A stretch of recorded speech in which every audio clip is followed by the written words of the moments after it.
اور اگر تم ان سے پوچھو کہ آسمانوں اور زمین کو کس نے پیدا کیا ہے تو کہہ دیں گے کہ ان کو غالب اور علم والے اللہ نے پیدا کیا ہے،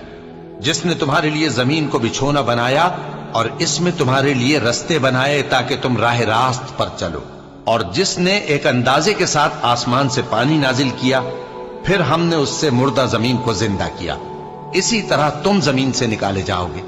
اور وہی ہے جس نے سب چیزوں کے جوڑے بنائے اور تمہارے لیے کشتیاں اور چوپائے بنائے جن پر تم سوار ہوتے ہو تاکہ تم ان کی پیٹھ پر چڑھ بیٹھو، اور جب اس پر بیٹھ جاؤ پھر اپنے پروردگار کے احسان کو یاد کرو اور کہو کہ وہ ذات پاک ہے جس نے اس کو ہمارے زیر فرمان کر دیا اور ہم میں طاقت نہیں تھی کہ اس کو بس میں کر لیتے، اور ہم اپنے پروردگار کی طرف لوٹ کر جانے والے ہیں۔